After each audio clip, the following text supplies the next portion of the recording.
Oke, kita buka perkuliahan. Assalamualaikum warahmatullahi wabarakatuh. Kita sudah nunggu sekian menit, masih belum ada yang bergabung. Jadi nanti jika ada yang bergabung, silakan langsung diikuti. Insya Allah nanti hasil web ini ada rekam videonya yang bisa diputar kembali gitu ya. Nanti akan diselipkan di bawah link yang sudah disampaikan. Nah, untuk mata kuliah jaringan komputer, kita lebih fokus pada masalah pengerjaan tugas. Nah, di mana pengerjaan tugas ini itu ada di panduan praktikum jaringan komputer. Nah, jadi untuk tugasnya itu Anda membuat sebuah video. Ya, jadi yang harus diperhatikan di dalam tugasnya itu adalah batas waktu pengumpulan. Karena saya tadi ngecek sudah ada yang mengirimkan beberapa video gitu ya. Cuma nanti bisa diperbaiki lagi bagi videonya yang masih di luar dari ketentuan tugasnya. Nah, jadi tanggal jatuh temponya itu di tanggal 12 hari Senin depan. Nah, itu pukul 3 sore. Jadi lewat dari pukul 3 Anda tidak bisa lagi mengupload tugas. Dan yang mesti diperhatikan juga itu adalah untuk mata kuliah berpraktek, semua penilaian itu diambil dari tugas. Nah, jadi beda dengan yang reguler biasa, kuliah tidak berpraktek itu Anda juga dinilai dari diskusi, sedangkan untuk yang berpraktek itu hanya khusus di bagian tugas. Nah, di bagian tugas pertama ini itu Anda membuat video. Jadi di sini ada nilai skor maksimalnya, itu bisa didapat 100 jika ketentuan semuanya bisa didapat gitu ya. Jadi tugasnya itu adalah supervisor terlebih dahulu.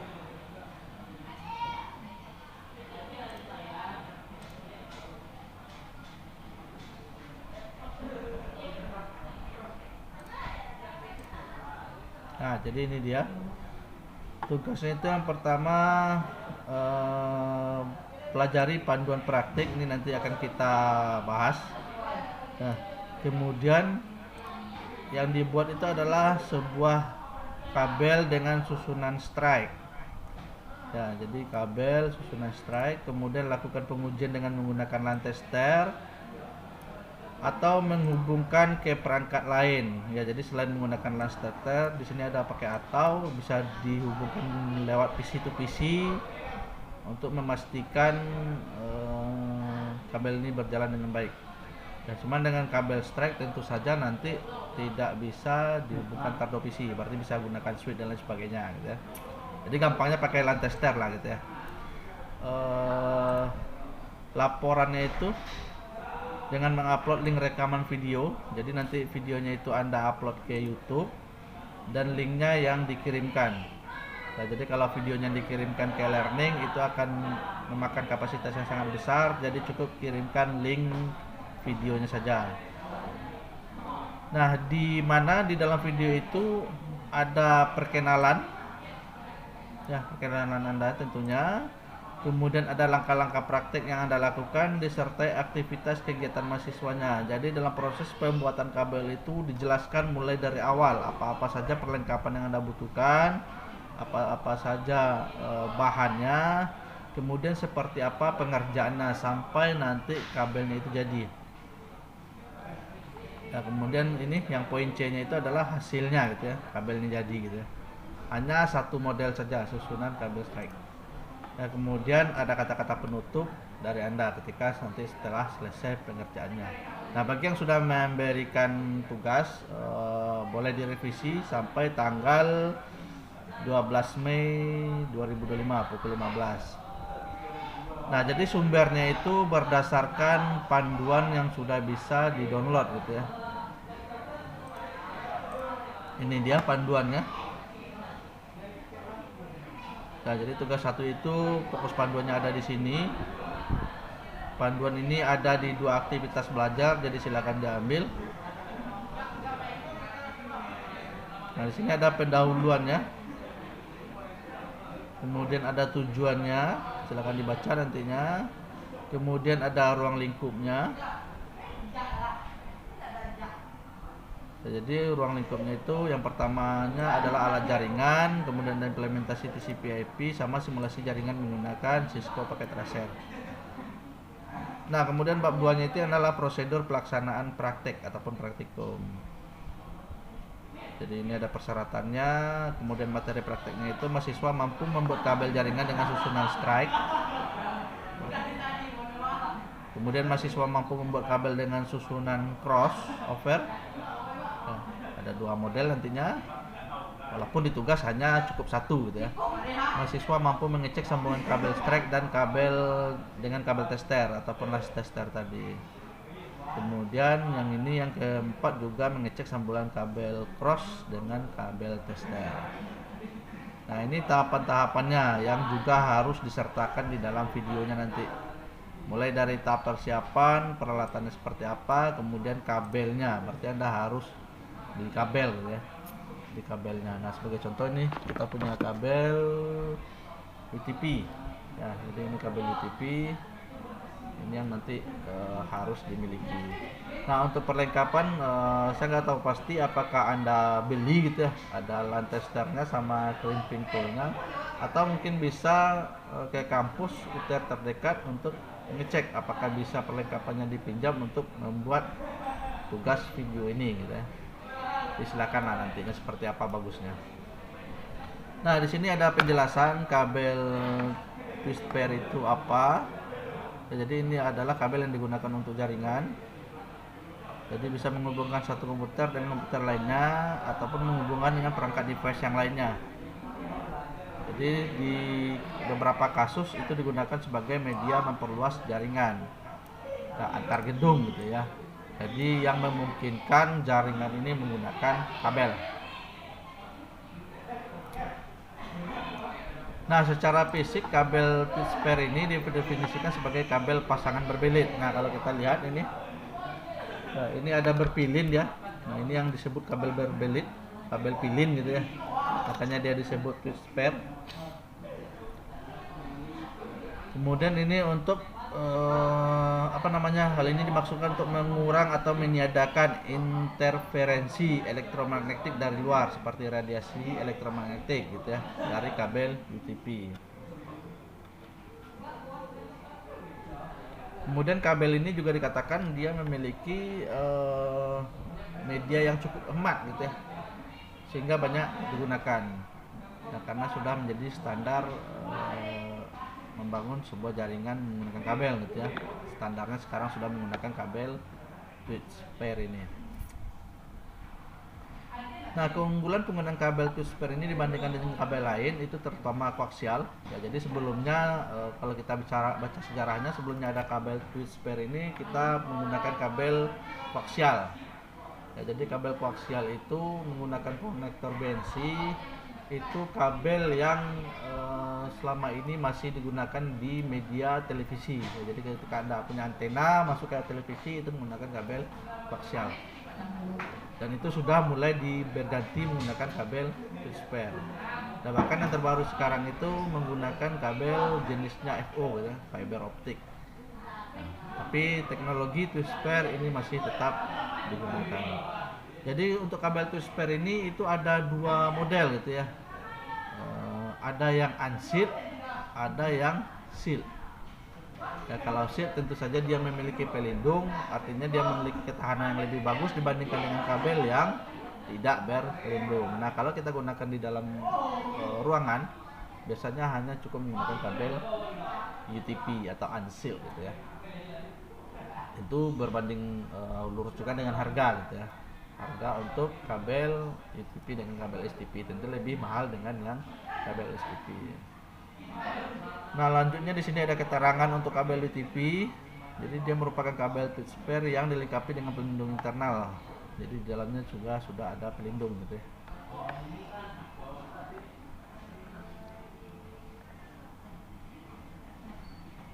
Nah, jadi yang STP tadi adalah kabel yang memiliki pelindung. Sedangkan yang unsealed itu tidak berpelindung. Nah, jadi kalau kita cek contohnya seperti ini, ini ada kabel pilin, ya ini kabel pilin, kabel pilin ya ini ya. Nah, ini contohnya pilin, pilin ya pilin, pilin.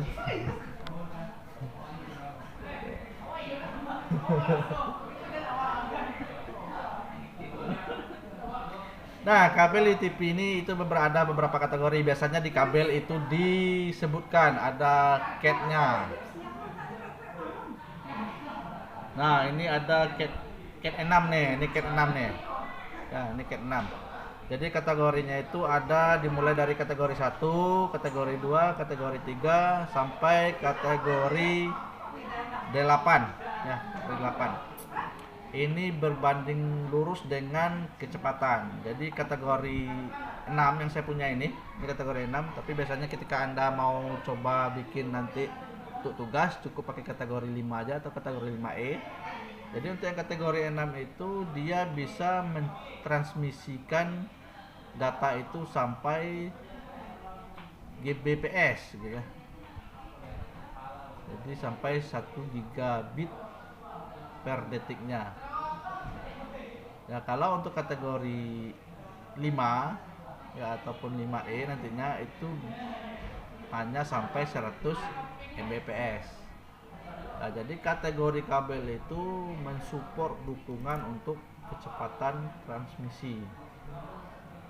Ya, jadi standar kebanyakan orang menggunakan kabel 5 atau 5E dan juga ada yang menggunakan kategori 6. Itu di kabelnya ada, ya di kabelnya itu ada keterangan. Ya, di sini ada keterangan untuk ini keterangan untuk kategori kabelnya. Nah, ini katanya untuk yang umumnya yang paling banyak beredar itu ada cat 5, cat 5E, cat 6 ya. Jadi cat 6 mempunyai kisaran harga yang lebih tinggi dibandingkan dengan cat 5 tentu saja karena media transmisi yang bisa ditransmisikan lebih cepat juga dibandingkan dengan kategori yang lain. Nah, panjang kabel bila masih di bawah 40 meter, rata-rata kabel dapat mencapai kecepatan teoritis. Jadi disarankan tidak melewati 100 meter. Ya, karena kalau 100 meter transmisi yang disalurkan lewat sinyal listrik nantinya itu adalah semakin lama dia akan semakin lemah. Biasanya kalau seandainya panjangnya lebih dari 100 meter itu ada perangkat tambahan menggunakan repeater. Jadi nanti bisa ditambahkan. Nah, cuma disarankan harus di bawah 40 meter gitu ya. Nah, biasanya kalau kita menggunakan kabel UTP kan hanya jarak antara switch dengan end device gitu ya, ataupun device terakhir. Jadi nggak terlalu jauh-jauh lah gitu ya jaraknya. Nah, ini contoh cat 6. Ini yang saya punya ini cat 6. Dan di sini juga ada keterangannya. Ya, seperti yang disebutkan tadi, ini ada keterangan ini. Ada keterangan di kabelnya. Kemudian ini yang STP, kalau STP itu ada pelindung. Nah, ini tidak ada pelindung, berarti ini yang UTP, unsealed. Jadi tidak ada pelindungnya.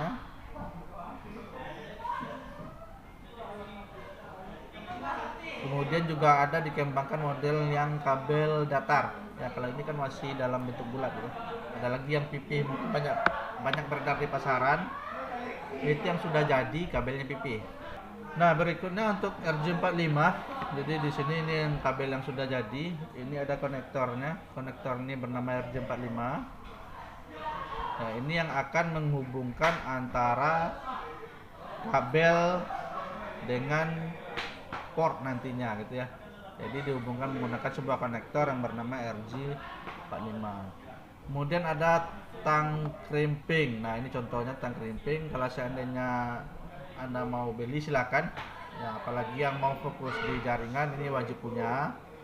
Tapi kalau seandainya tidak, nanti untuk videonya boleh dipinjam ke kampus, boleh silakan nanti bagaimana caranya.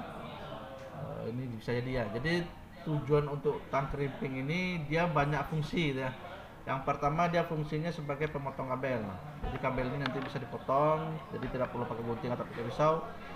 Di tang crimping itu sudah disediakan pisau pemotongnya. Juga disediakan untuk pengupas kabel. Nah, jadi di sini ada bagian pisau yang melengkung ya. Jadi itu tujuannya untuk mengupas kabel. Nah, sebagian juga dilengkapi dengan pengelupas ya. Memisahkan antara kabel yang ada di bagian kawat tembaganya itu dengan tembaganya. Ya, biasanya langsung ada di bagian crimpingnya atau terpisah seperti ini. Ya, sebagian produk crimping itu menyertakan ini. Ya, ada pisau kecil yang bertujuan untuk hanya sebagai pengelupas. Kemudian ada tester, ini dia. Jadi di sini ada bagian 2 buah konektor yang bisa dipasang nantinya, dan ini ada lampu LED indikator. Jadi nanti kalau seandainya kabelnya benar dan tersambung antara satu ujung dengan ujung yang lainnya, ini lampu LED-nya akan nyala sesuai dengan susunan kabel seperti apa yang akan kita buat. Nah, ini prosesnya nih. Kalau seandainya contoh di tugas itu menggunakan ataupun membuat susunan kabel strike, berarti konektor yang menyala ini berurutan sama gitu ya. Yang konektor LED 1 di sini nyala, sini juga LED satunya nyala. Nah, berbeda nanti ketika Anda bikin kabelnya susunannya cross. Nah, nanti dia hilang ada. Kemudian di sini ada tab pelaksanaannya. Jadi kabel strike itu fungsinya apa? Ya, cross itu fungsinya apa? Jadi kalau kita baca di sini, itu kabel strike itu menghubungkan komputer dan switch, switch dengan router, hub dengan router, router dengan access point, switch dengan access point, modem dengan switch. Nah, itu menggunakan kabel susunan strike.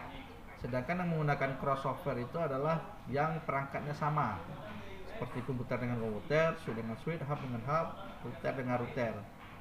Jadi intinya itu adalah ketika kita menghubungkan antar perangkat yang berbeda, kita gunakan susunannya yang strike. Sedangkan yang perangkatnya sama itu gunakan yang cross. Nah, di sini kabel UTP terdapat berapa karakteristik. Ya, jadi kabel itu dia berpasangan. Nah, contoh seperti ini. Ya, jadi kabel hijau itu pasangannya dengan putih hijau, oranye dengan putih oranye, ini dipilih gitu ya. Jadi dia berpasangan. Nah, ini yang nantinya Anda lepaskan dengan pasangannya, kemudian disusun berdasarkan urutan susunan kabelnya. Apakah yang mau dibikin adalah kabel strike ataupun kabel cross. Nah, ini dia ada standar aturannya, ada yang 586A, ada yang 586B. Ya, jadi kalau mau bikin kabel strike, berarti satu ujungnya ini standarnya menggunakan 586B, yang ini juga 586B. Jadi dia sama nantinya. Ya, ujungnya sama. Tapi kalau cross, yang satu 586B, yang satu menggunakan 586A. Ya. Jadi ketika di sini putih oranye, nah di sini bisa putih hijau gitu ya. Itu untuk cross. Tapi kalau yang strike dia sama, penting dia lurus. Nah, dengan standar TIA IA 586B. Nah, ini susunannya nih yang B. Nah, proses penyusunannya harus diratakan seperti ini. Nah, jadi dimulai dari putih oranye, putih hijau biru, putih biru hijau, putih coklat coklat. Jadi kabel pilin yang tadi Anda susun rapi-rapi gitu ya. Lepaskan pilinnya, disusun aturannya menggunakan standar yang mana. Nah, jadi kalau strike, dua konektornya harus menggunakan standar yang ini. Tapi ketika kita gunakan susunan kabelnya yang cross, berarti satu menggunakan yang 586B, satu lagi menggunakan 586A. Ya, artinya di konektor yang satu lagi tidak putih oranye lagi, tapi dimulai dari putih hijau gitu ya. Nah, kita lanjut, ini aturan susunannya yang sama seperti yang tadi.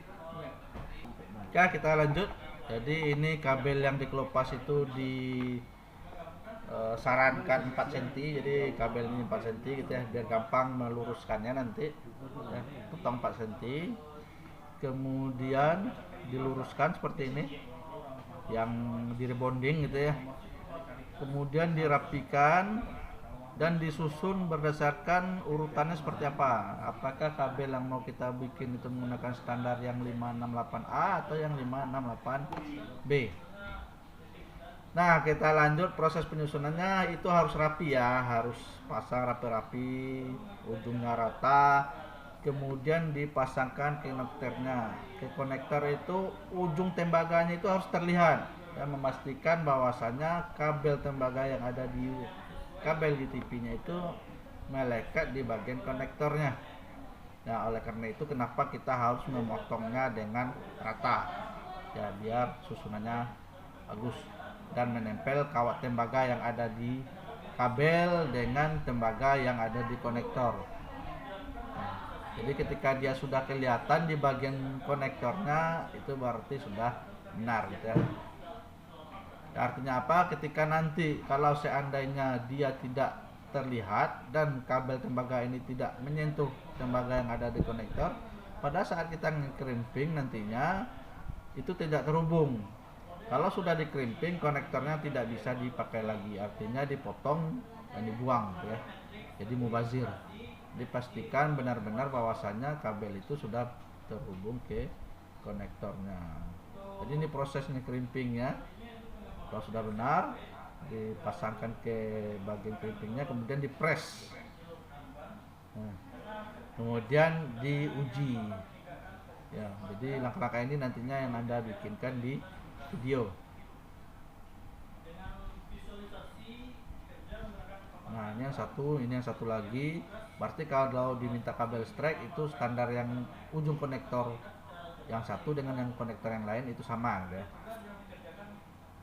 Ini sama prosesnya, dikrimping kemudian dites. Ini yang cross ya, berarti 1 ke 3 ya.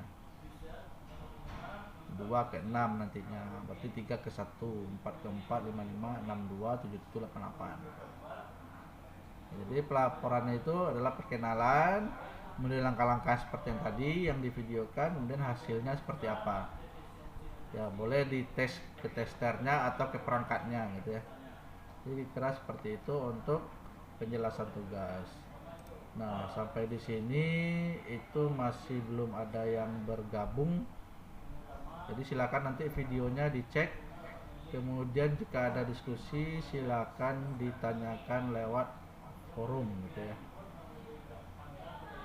Jadi boleh dicek nantinya di forum kalau seandainya ada yang ragu. Dan kalau seandainya yang sudah ada ngirim tugas dan mesti diperbaiki, silakan diperbaiki sampai hari Senin tanggal 12 pukul 3 sore.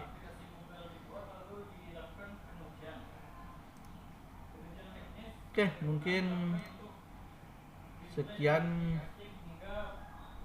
dari petunjuk praktikum kita. Mudah-mudahan tugasnya bisa dikerjakan sebelum waktu yang sudah ditentukan dan mendapatkan nilai yang terbaik nantinya. Kita tutup. Assalamualaikum warahmatullahi wabarakatuh.